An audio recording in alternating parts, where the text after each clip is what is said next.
I'm Chris Maragakis, and I am a women's life and wellbeing coach, and I run Simply Be retreats and therapies. This is Mindful Mutterings, the podcast for women who want to ditch anxiety, build self-esteem, and live their life with confidence. So hi, thank you very much for joining me. This is my very first episode, and I thought that we would start by discussing mindfulness.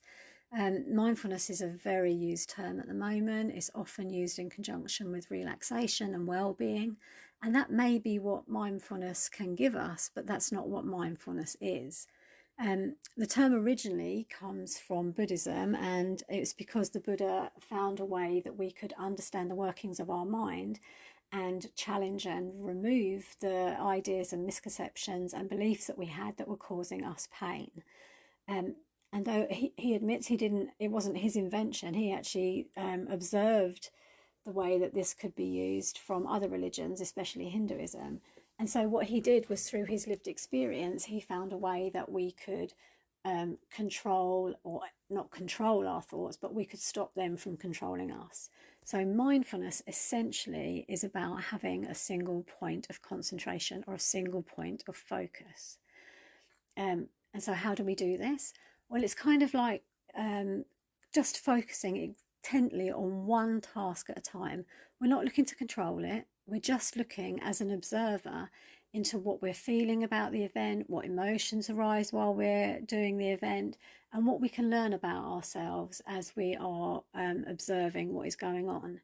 And so, for example, if you were washing up, it would be about fully concentrating on washing up and how maybe the water was feeling on your hand, or what it reminded you of, or what thoughts were there, rather than you washing up and listening to the TV or talking to the kids, or engaging with the dog or whatever, and that, in which case your mind is all over the place and we're not really aware of our inner workings. It's just busyness that's going on in our head. And so why do we want to do this? Well, as I already said, so much of what goes on in our subconscious and the way that we live our life causes us pain.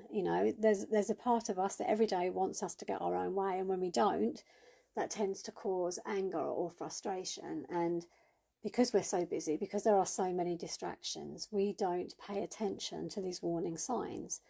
And so something will happen, and we'll see it as an external thing. Someone said something, or something didn't work, or something hasn't gone the way we want, and we might get irritated.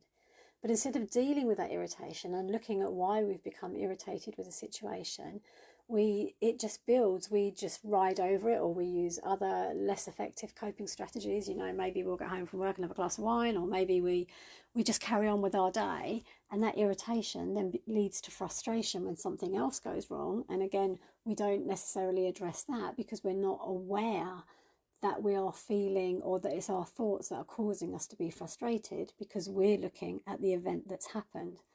And eventually this builds and builds until we find ourselves stressed or overwhelmed, or we've got anxiety, or we've got depression, because we're not picking up on the warning signs that we're being given by our brain, which is these feelings of irritation and anger. Well, whenever we feel a negative emotion, it's literally ourselves telling ourselves, hello, there is something here that needs to be addressed. This is something that is causing you suffering, and you need to do something about it. But we generally don't, because we don't often have that intense observation of how we're feeling or what we're doing. And so this is why mindfulness is so useful. And the more that we come to understand who we are and what we believe and what we think, the greater understanding we have of why sometimes our relationships are not working for us, or why we feel that we're under pressure, or why we feel that we can't communicate clearly.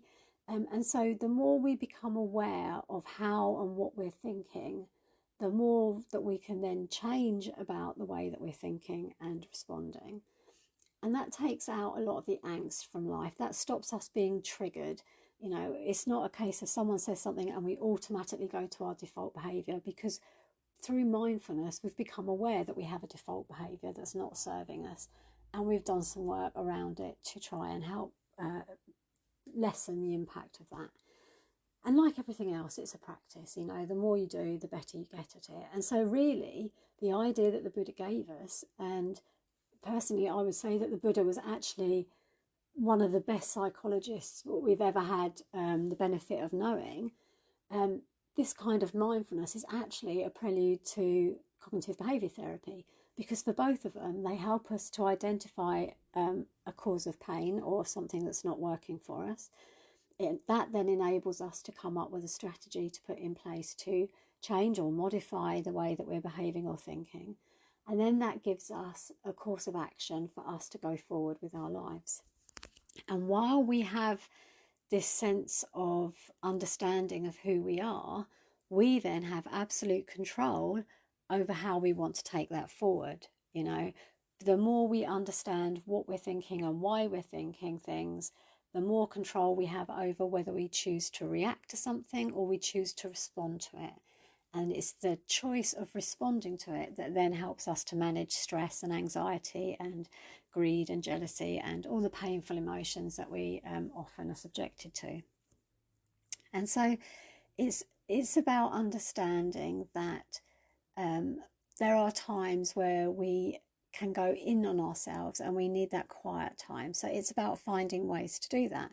So mindfulness can be done absolutely anywhere. You know, you can be on a walk, you can be playing a game, you can be having a conversation with your friend.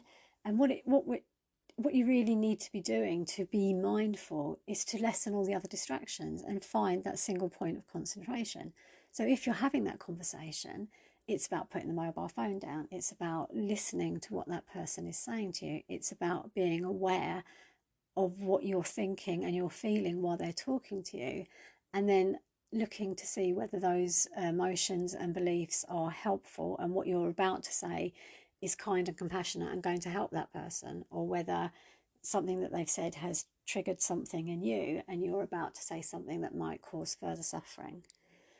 And so then you can begin to see how you can change your relationships and how you can move forward for work, because obviously conflict resolution becomes so much easier because you're aware of the impact that what you're saying and doing has on other people.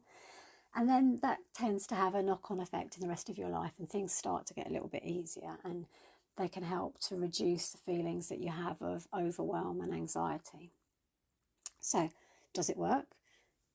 If you're looking for a sense of Zen-like calm immediately, then you're likely to be disappointed. You know, it's a practice, and like everything else, it needs to be done regularly and consistently to have lasting effect. But if you're looking for a coping strategy or a tool that helps you lessen all that chatter in your mind, so that it's not a case of us controlling our thoughts, but it's about them no longer controlling us. Or if you're looking for a way to reduce the conflict and confrontation in your life, or if you're looking for a way to lessen stress and anxiety, or if you're looking for a way to improve communication and relationships, and if you're looking for a way to regain control over your life, and if you're looking for a way to improve your life so that it becomes a softer, gentler flow rather than sometimes feeling like an uphill battle, then yes, absolutely, mindfulness works. And of course, when you've got all these added benefits into your life, and you've reduced stress and you've reduced conflict and you're not feeling the negative emotions, and you understand the impact that what you're saying and thinking and feeling and doing is having not only on your life but everybody else's, that's what causes a lovely sense of calm and relaxation to come over your life. So yeah, that in a nutshell is kind of mindfulness. Thank you very much for joining me. If you like what you hear, please leave a comment, or you can get in touch with me via my website, which is simplybe.org.uk. I'd love to hear from you, so please, any comments, get in touch. And hopefully I will hear from you in the future, and I will see you at my next podcast next week. Take care and stay safe. Bye.